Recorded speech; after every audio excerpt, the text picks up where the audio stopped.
everybody? Welcome to the Couple on Fire podcast. On today's episode, we're actually going to be talking about how do you handle a 1-star review? And that's coming up right now.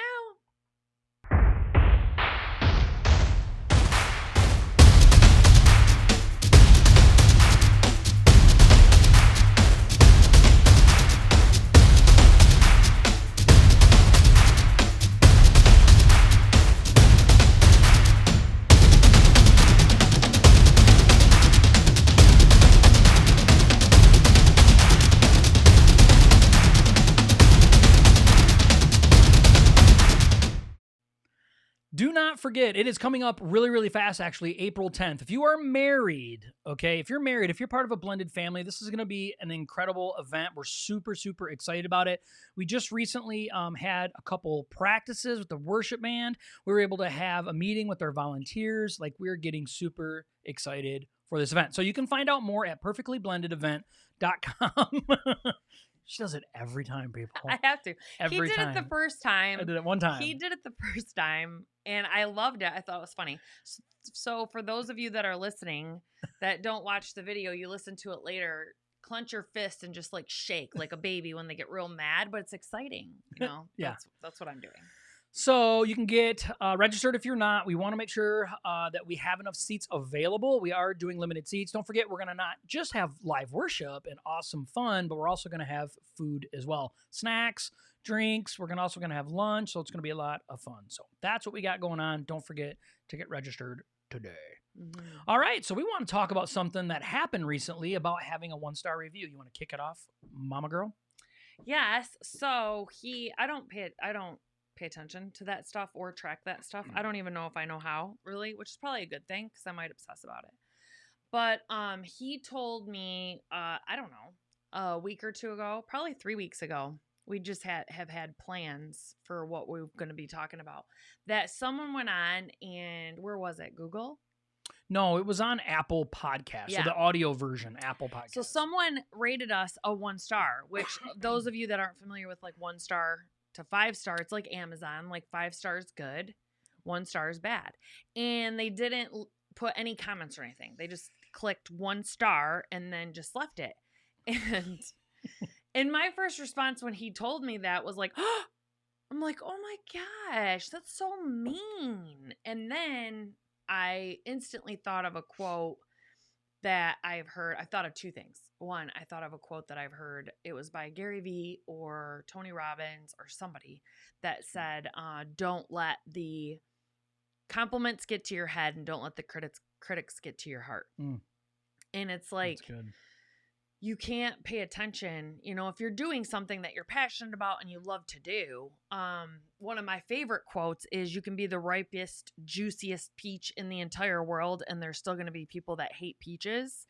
And that's just the way that it's going to be. I mean, we're the ripest, juiciest peach in the world, and that person just doesn't like peaches type of thing. So, and then the other thing I thought of was Joyce Meyer. Oh, I thought you said you were going to want to cut them. She was going to hunt them down. No. Stab people with a fork. That's my new thing. My other thing was Joyce Meyer. It's so funny because I used to listen to her a lot, and she would say that her people, manager or whatever, wouldn't even tell her about, she didn't look at them. They didn't tell her about them. Nothing. They wouldn't even say this is what people are saying about you. This is what the critics are saying. Nothing, because she didn't want to get, switched or anything that she felt like God was calling her to do, unless it was something absolutely where they just kept getting the same complaint over and over, or the same review about the same thing. Then they would bring it to her and say, okay, we've had enough people say something about this, so you shouldn't do this anymore, and this is the reason why, type of thing. But you can't, not everybody's going to like you. So at first, your first reaction is going to be ah, and then your bounce back needs to be quick.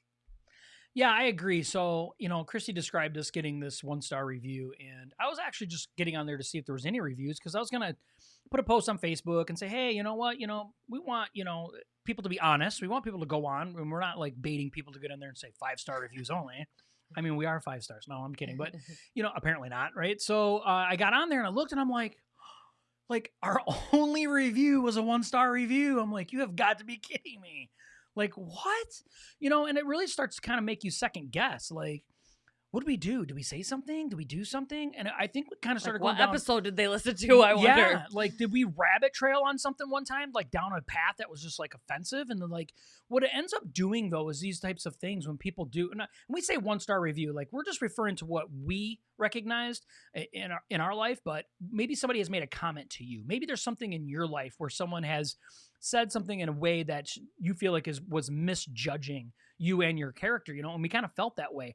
And that really kind of put me in a tailspin for a while of like, number one, I'm like, okay, what's wrong with me? What did we do wrong? We did something wrong to deserve this, number one. And then number two, it was like, okay, I got to hurry up and make sure that I find enough people to give us 5-star reviews so this 1-star goes away. And the one thing is, I don't care how many 5-star reviews we get, that 1-star review will always be there. It's just going to always be there, whether we like it or not. And everybody knows, like when you're scrolling through, looking at podcasts, looking at shows, looking at anything, looking on Amazon, you always look at the reviews first. You always look at the stars, right? How many stars does this thing have? Is it garbage? Is it not garbage? So we kind of start to internalize that stuff. So that's kind of what happened as I started looking around and I'm like, I cannot believe this. I cannot believe someone went on and took the time to give us a 1-star review. And like, what did we do wrong? Yeah. I think that's so cute because at first I was like, but I pretty much don't care. I probably would care more if the person had written something because then I'd have an idea of why. And then I go into my solution mode. Like, is this a valid complaint? Is this not a valid complaint? Is this something that we really do? Like, did we misquote the Bible? Did we misrepresent something? Okay, let's fix it and move on. Yeah. Or if it's like, okay, they don't agree with God or they don't agree with the Bible and they may not even be a Christian, then, maybe they don't understand the biblical references we were trying to use and then move on from there as well. So the fact that that's a troll to me, like that's true though. You're like just going through and saying, oh, I'm just going to hit a 1-star review and then leave. But also we need to not let it have our brains just go in a tailspin thinking and thinking and thinking and thinking and thinking about this, especially because there's no comments. So I'm the one that when he said that, and then we started talking about some of the things like, hey, we can't let this like throw us off. Hey, like not everyone's going to like us. It's what's going to happen. I mean, I'm sure we're going to get more the longer that we do this. We're going to have more 1-star reviews. And I'm like, we should do a podcast on it, and talk about it and, encourage people to what do you do with negative critics in your life? What do you do with the 1-star people in your life that you get that come up? Because we're all going to have them, and it's important to stay focused on what our purpose is and not get off track. Yeah, which leads us into a couple things, right? So we just want to make a few points that we feel as though is really important when it comes to how to actually deal with a 1-star review. So the first thing we want to talk about really is focus on the outcome. And I think we really miss a lot of this in the way that we live our lives in general. So you want to hit that first? Yeah. So I also think that this is, you have to remember why you're doing it, and you can use a 1-star review as fuel. I let my haters be my motivators, type of thing. Going hood. Type of thing to motivate you to keep going. Like, okay, this person is, maybe in your life, someone that doesn't like you or is a critic about you or something like that is trying to stop your progress or is actually slowing you down because you're letting them rent space in your head that they don't need to be there, like unless they're paying you, you shouldn't spend time thinking on something like that. So you need to remember what your purpose is, why you started doing it, and the fact that not everyone is going to be your people. I think we are too quick to forget that Jesus was perfect and there were people that didn't like him. And he was perfect. So we're definitely going to have people that don't like us because we are not perfect. So if Jesus didn't have everybody that liked him, we're definitely not. Yeah, I think it's real easy, especially in the Christian community, because we're taught, we need to be forgivers. We need to be, always making sure that we're giving everybody second and third and fifths and 100 chances when it comes to things. But we have to remember that God created us individually and we're not going to be right for everyone. We're just not. Mm-hmm. And we have to decide on what is our purpose in life? Like, what has God, given me to be special in, or to spearhead, to work hard at, to give me the passion in my heart for it. and not allow the people that are around us, the critics that maybe aren't on the same page as we're on. Maybe they're not strong in the same thing we have strength in. Maybe there's things that you're strong in that other people aren't, but maybe that makes them feel little. And it's easy for people to cast stones or shoot that 1 star at you because what you're doing makes them feel small, or maybe what you're doing makes them feel ignorant about what it is that you're doing. So keeping focus. One of the greatest things that was ever said to me, I was in sales for a lot of years, and one of the ladies at the furniture store was always so much more successful than everybody else, right? And I would ask her, I'm like, how does this not spin you out? Like when you've been waiting all day to get a customer and you see somebody just get this customer that comes in, we used to call them a flop, right? They come in and they just flop their wallet on the table and say, I'll take all this stuff and it's no work. And I'm like, you've been working so hard to make your numbers and stuff. And she's like, the best thing I've ever learned to do was to mind my own plate. I can't get involved in everybody else's stuff that they have going on because it takes me away from where my focus is. And we do the same thing in our purpose in life. We do the same thing in our own Christian walk. A lot of times we compare ourselves to everybody else. Like we get a case of the shoulds, right? I should be further along, or I should be doing this, or I should know better than to do these things. But when we do that, we really take the focus off of what our purpose is and what God really has given us at task at hand to really focus solely on. And that's what these 1-star reviews do to us, right? That's what these critics do, is they dive into these areas that really is designed to hold us back from what God has really given us to be on fire for. Yeah, and I was telling Josh before we started the podcast today, like I just was watching Mel Robbins' video that she had posted the other day, and it's so true because our brains still are hardwired to protect us, right? So our brains are constantly looking for negativity. Not, necessarily negativity, but it's looking for things that are harmful. So which can turn into negativity if we're not careful. So it's constantly looking for what it needs to protect us from. And, she's saying we're not running from saber-toothed tigers, anymore. It's constantly looking for all the time. We can't even fathom how many things it's comprehending in milliseconds. That it's like, what's this? What's this? Is it dangerous? Is it dangerous? And it automatically will go down a path. So we have to be very conscious of what we do with the negative things in our life that come in. Like, what do we do with them? We have to make a conscious effort for it instead of just letting our electrons or electrodes go to the neural pathways that they're used to and then just react off of those. We have to stop for a second, actually be like, okay, what am I doing with this? Get a hold of that thought and then force it into a different direction and force yourself to look at something. You want to get motivated in your life. It's easy to say, okay, let me look up all the people that became successful and millionaires at the age of 16, rather than, hey, I'm 42. Josh is 45. Why don't we look up the people that became successful and really started making something of themselves at 50? Why don't we really start looking up people that made something of themselves at 60? That's motivation, not purposely setting yourself up for failure. Yeah, not choosing to look at the negative side of it, but choosing to look at the positive side of it. And I think, we did... and you can choose either one. Right, it is your choice. And we did a few weeks ago, maybe a little more than that now, we did a podcast about doing a vision board. And a vision board really is awesome in making sure that you do vision board with other people, not just by yourself, because what it does, it gets you around other forward thinkers, right? Other people that are saying, you know what, having big goals is okay. It doesn't mean that you're prideful. And we have to be very careful that we're not constantly trying to put ourselves in a box and make ourselves feel like everything that we desire is always about pride, because it's not. God gives us big dreams in our hearts, big dreams, because God wants big things out of us, right? He needs our obedience in such a big way that we need these BHAGs, right? These big, hairy, audacious goals, these big things to chase after. And that's our purpose in life. God says, I can't have you small, and I don't want you small. I want you big. I want you to be impactful, and I want you to be purposeful in the way that you are in life. And if all we do is pay attention to the 1-star reviews, we'll never be able to enjoy, or even maybe never even get the 5-star reviews, which is the compliments or the encouragement that other people want to give us, because we're too busy focusing on all of the bad. Yeah. So, number 2, the second thing is use it to improve. Yes. In this case, I mean, there was a quote, and I don't remember what it was, and we've shared it before. Like, don't accept criticism from someone you'd never take life advice from, or it was something along those lines. I think That's pretty much it. Samuel L. Jackson said it or something. But it's like, in this, you really do need to look at where it's coming from. Is it someone that really knows you in your life that's lovingly giving you some criticism?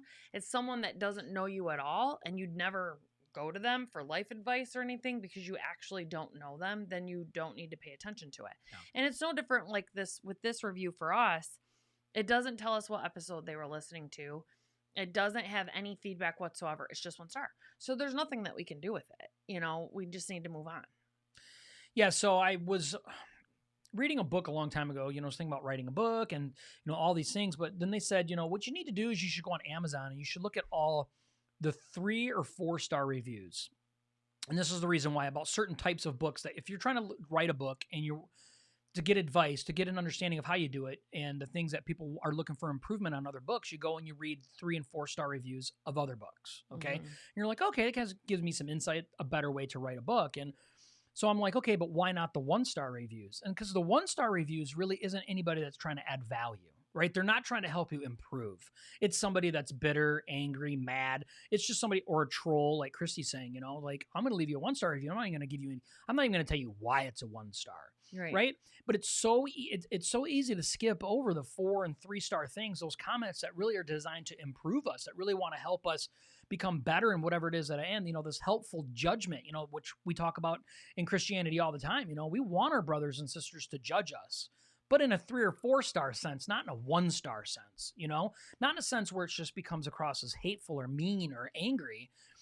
So I really look at this as, what can we take from, how can we improve? How can we take whatever it is and not allow it to use as harm with us, but maybe to use as improvement for us? And sometimes maybe there isn't a comment. Maybe there is nothing substantial behind it. And then you have to learn how to let that go. But sometimes somebody's trying to give you encouragement through a special type of judgment where really you're just, they're trying to help you improve. And we don't always look at it that way. And we can look at the other side of this too, waking us up. A lot of people are more likely to leave negative reviews than positive reviews. Very true. So we need to also utilize that for ourselves to say, okay, when we are getting really good, excellent customer service, or people are going out of their way, like, you really want to pay a compliment, or you really like I talk so much about how awesome Tony Robbins is, how many awesome things I got from Joyce Meyer, how many awesome things I've gotten from Stephen Furtick, Mel Robbins, Zig Ziglar. Oh, Zig Ziglar. Yeah, that's ridiculous. Les Brown, all these people. Have I ever went to any of their pages or any of their books or anything and left them a review that is amazing of any kind? No. And we've visited one of Stephen Furtick's churches, and was blown away by the church, and we didn't go on and leave a review at all. So it's like, that's the way our brains are wired as humans, and we really should try to make a purposeful effort to start leaving good reviews about things that to we help people improve. Yeah. Yeah, I mean, improvement is really what our goal is anyway. I mean, we're just trying to be a better version of ourselves tomorrow. That's why we say, let's take our faith, family, and future to the next level, right? So what can we do to help improve? And not every review, not every comment that someone says is intended to be harmful to you. Yeah.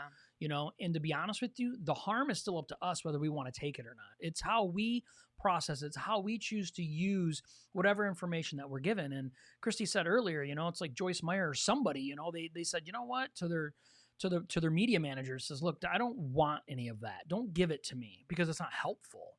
Don't give me any of the bad stuff. The bad stuff is intended to be harmful, not helpful. And so, and we don't always have a media manager that can stand in the middle, right? Between us getting bad comments or bad advice even from people, but we just need to remember that, it's the majority of the information that we get and feedback from people, but we also have to be willing to listen. Yeah. Like, we have to have an open mind and an open heart and, and make sure that we're listening with the rightful type, of insides that we have going on too, and saying, hey, can this help? Is this something that's going to help improve me? Or is this something really that's intended to hurt me? So I think it's really important. I really do wish that the person that left us a 1 star would have put some dialogue in there. just Of so I would course. have known.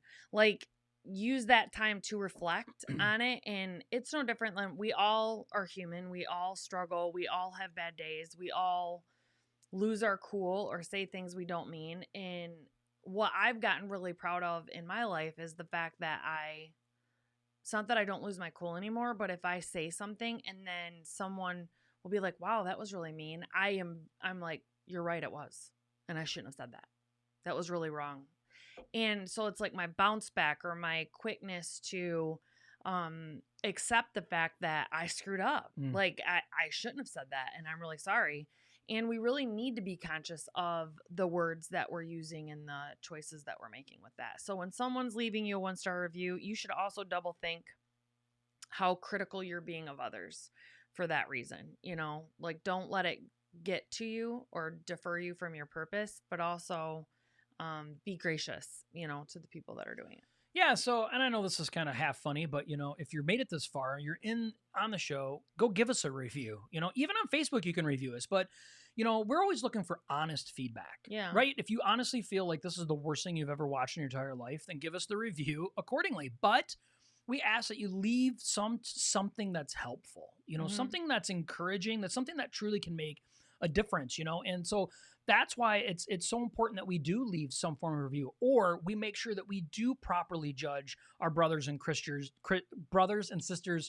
Christians, in lives, to make sure, like, hey, you know what, I'm coming at you with love because I care. I really do care. So I think it's important. So leave us some type of review if you feel like you have something to offer. I did that when we went to a Celebrate Recovery Summit. Okay.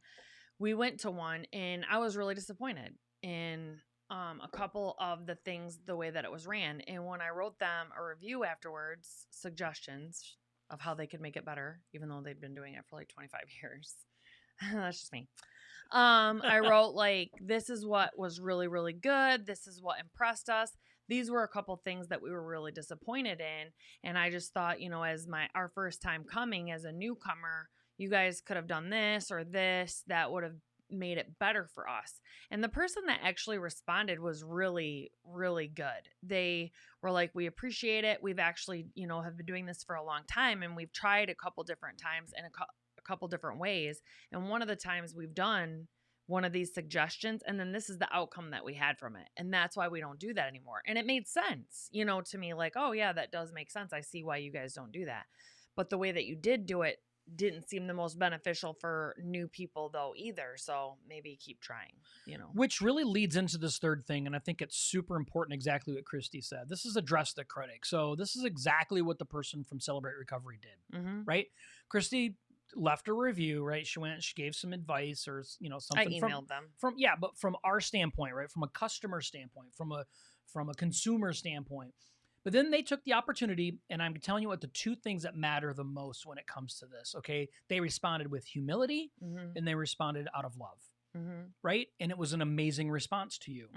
And it was awesome. They're like, hey, thank you so much for taking the time to reach out and let us know these things. We just want to let you know we have tried a few of these things. They just haven't worked. But that doesn't mean don't send us anything else or any other ideas. We appreciate it. And they actually mailed her a book. Do you remember that? Yeah, they actually mailed her a book out of appreciation. So, make sure that we're addressing the critic appropriately. Right now, don't get me wrong. Some critics, you're better off staying away from. Okay, a lot of the 1-star reviewers, the people that are only coming to be mean, there is no humility and no amount of love in the world that's going to handle these people the right way. It's just better off staying away from it. But there is some people, though, that are saying something that you feel is critical, that is worth talking it through because there's probably some value in it. And humility and love is the way to handle that. Yeah. Well, one of the quotes are, don't waste your time trying to explain yourself to someone that's committed to misunderstanding you. And you need to know whether or not the person is open to having dialogue about it, and coming to a mutual understanding. Well, and sometimes that is agreeing to disagree or not. But that is what I liked about that is I feel personally, and perception is reality. So my perception is If I was Celebrate Recovery and I've been doing it for 27 years, the person I would want to get the feedback from is the person that was new. It Yep. was their first time coming. I agree. Because people don't like change. So someone that's been coming for 27 years and then they change something up, we don't like change. We know, we get used to it, we're comfortable. We go there with an expectation, this is what's going to happen. And then if it changes up, we don't like that. And I'm the same way. I mean, with anything in life. So that's what I would want is a brand new person. It's their first time coming. They have fresh eyes. They're on fire. Everything is new to them. So they're taking in everything. I would want the feedback from that person.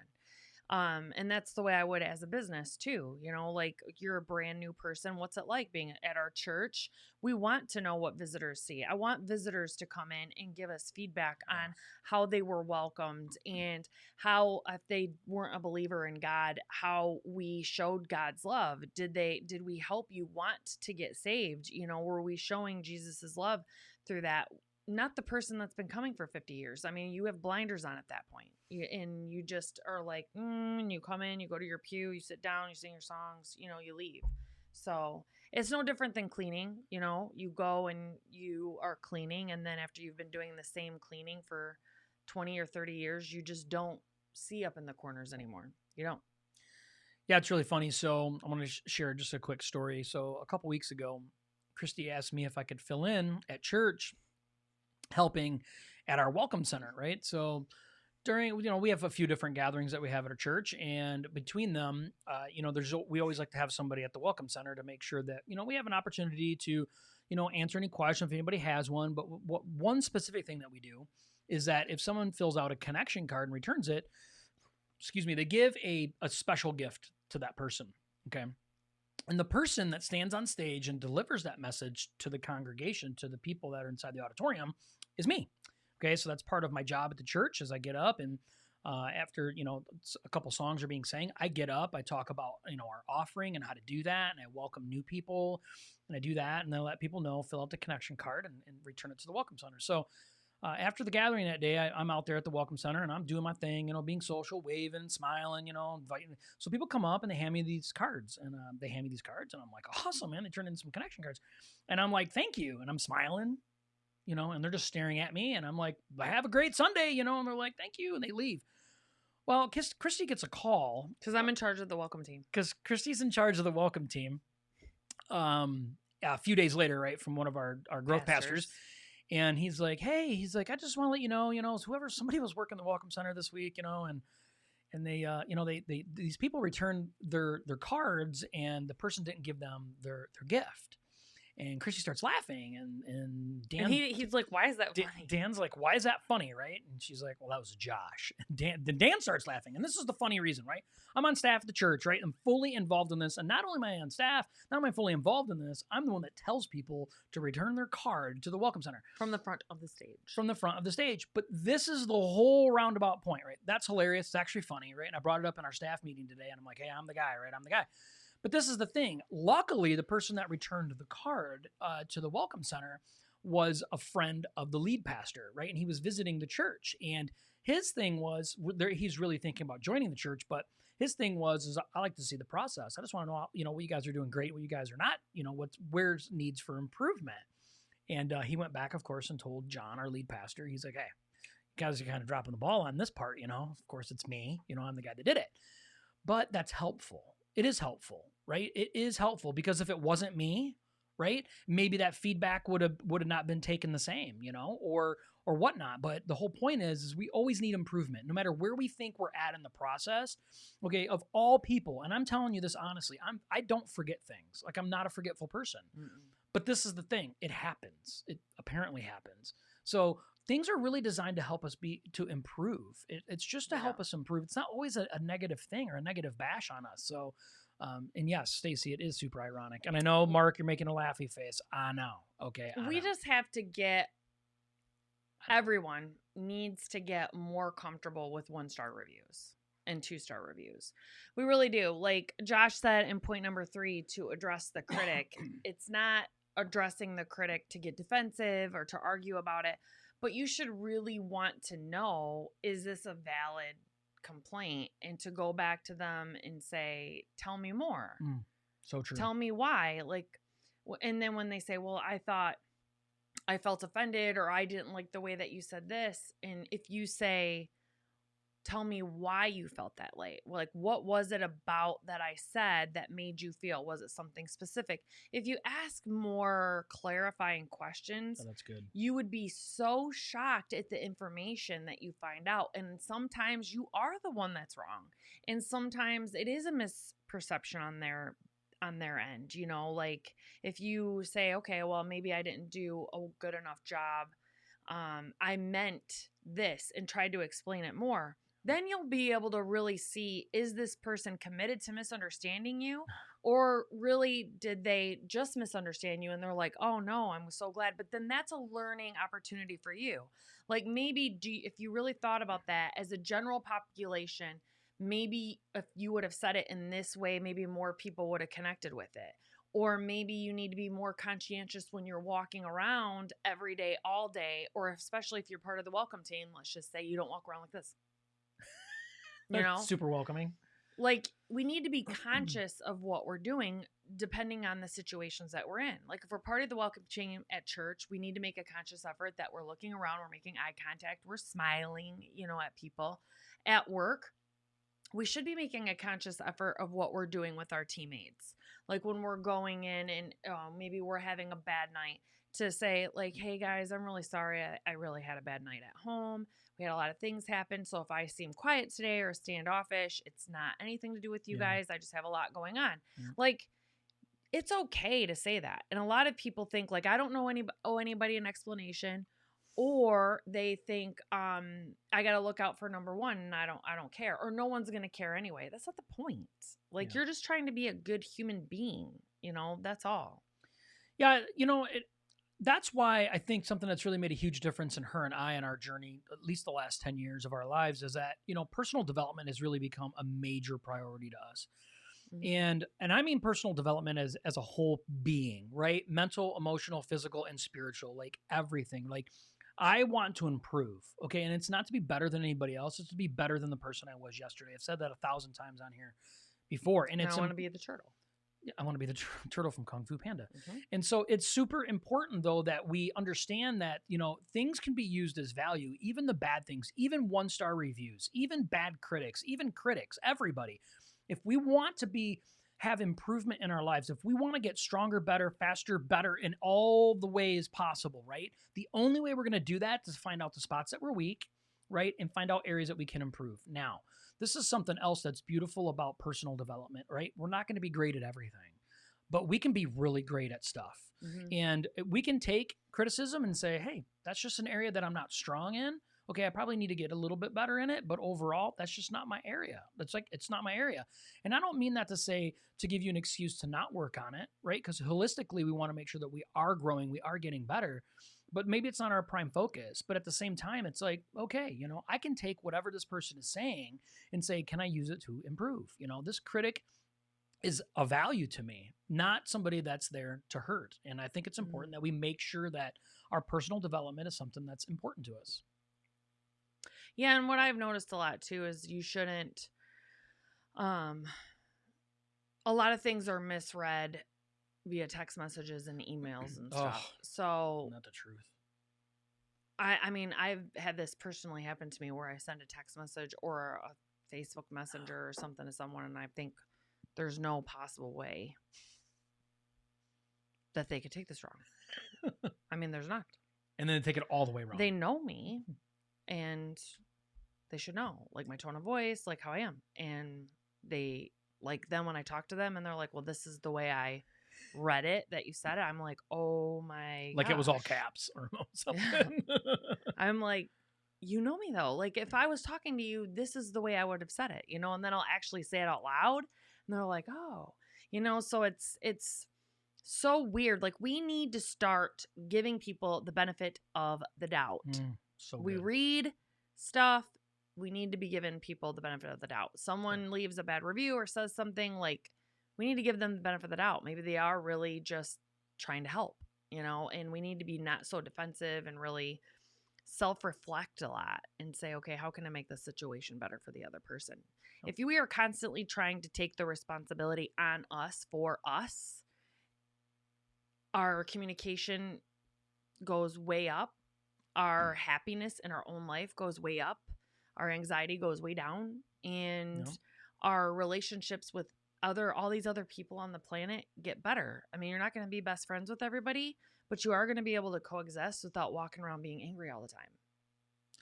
And the last thought we really want to leave you guys with is this: move on. Oh, yeah. You got to move on. Just move on with it. You internalize it. You use it if you can to improve, but ultimately you have to move on. You got to move past it. Like this 1-star review that we have, it is what it is. I can't change it. There's nothing I'm going to do to make it go away. It just is what it is. So, and that really bugs him because it does bug me. He actually did the math and he's like, "Do you want to know how many more 5-star reviews we have to get just to like bring this up?" I thought it was so cute though. I'm like, yeah, that's true. It is because it's important to me. I want to make sure. Oh, it's good. I don't.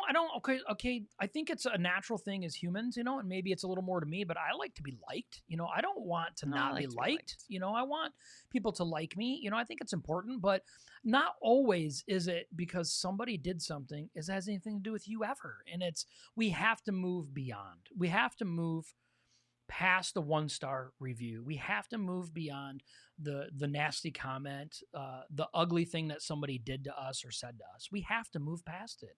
We do the best we can with it. We respond in love and in humility, but ultimately we got to let it go. Yeah, and don't get like, we do need to respond in love and humility and stuff. And this is going on a rabbit trail. And I'm sorry if you're the person that left us a 1-star review, and that's the reason why you left us a 1-star review. Okay, I go on rabbit trails. Josh keeps us on track. Sam. But it's so funny because thanks, Sam. Like you too, Sam. You don't, as a Christian especially, don't confuse forgiveness with doormat. Like, don't confuse that. Like, forgiveness to me, it took a long time. I was like, a lot of, that I was sexually molested for years growing up, and by a family member. And it took me years to learn to have forgiveness in my heart for that person, for an apology that I never was going to get, and to actually have true forgiveness and truly forgive them. Like, what did they go through as a child that screwed them up so much as a human? What if they were molested as a child or beaten or all of those things? And to put myself, think about them as a small person, they were once a child too, to really have forgiveness in my heart. But that doesn't mean that I'm going to subject myself to go have a relationship with that person again. Yep. And there is a difference. God wants us to have forgiveness in our heart for us, so our hearts aren't full of poison and toxins, so we can be out loving people like God wants us to love people. And we can't do that if there's hate in our heart. But just because we forgive people doesn't mean that we have to be in a close relationship with them too. And sometimes if someone is continuously hurting you, whether it's physical, emotional, whatever, you can forgive them and then still be at an arm's length away from them, so you just need to remember that. Yeah, I agree. Couple things. Let's see here. She's like, Stacey says, I try to think of all the positives it could have been. Maybe it was a finger twitch and they didn't even know they did it. Well, that's what we're going to go with then. Yeah, Stacey. I like that, Stacey. Yeah, that is a nice positive twist. And then Sam's like, know who you are and whose you are, Godchild. Yes, and that is so true. We have to remember, like we said, focus on the purpose, right? Focus on the outcome. Focus on what God has for us and know that we are God's. And of course, Mark Remarks is coming in with the hashtag facts. And it's true. It's, we can't allow the noise of the world's negativity to drown us out, because it will easily. There's so many more important things to think about and worry about. So, like our event coming up on April 10th. So 1-star review, we're dusting you off. We're done with you. We're done with you. 1-star review. Hope you found some value in this. Please do us a favor if you haven't already. Hit the share button. We have an incredible interview coming up next week. Incredible interview coming up next week, next Tuesday. So make sure that when are we going to announce it? We can announce it now. No. Oh, I didn't think you wanted to. Sorry. It's like just getting, that's like giving someone something. So never mind, I'll take that back. Do you think we should? That doesn't matter. Do you want to? Let's do it. Go for it.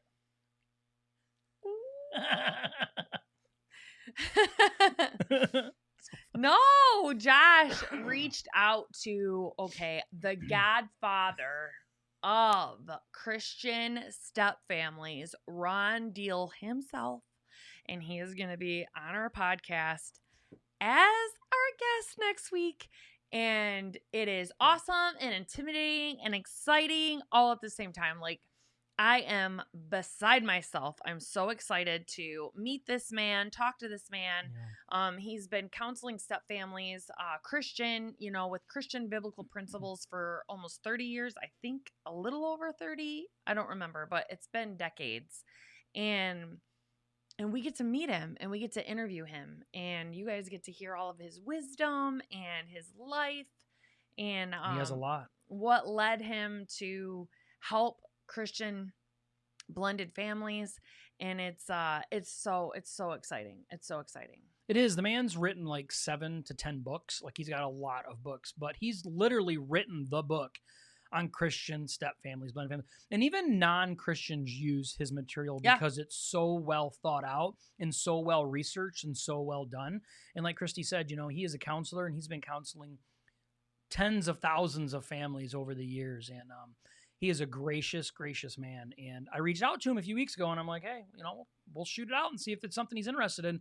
And he messaged us back, and he said, yeah, I would love to do that. You just let me know when. And so we're really looking forward to it. So I hope you and pray that you tune in next week. I believe there's going to be just an amazing amount of value this man is going to bring.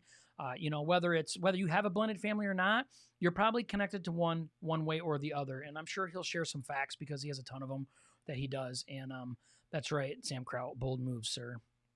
Hashtag. So thank everybody so much for being here tonight. Enjoy the rest of your night, and we'll see you guys next Tuesday. Bye.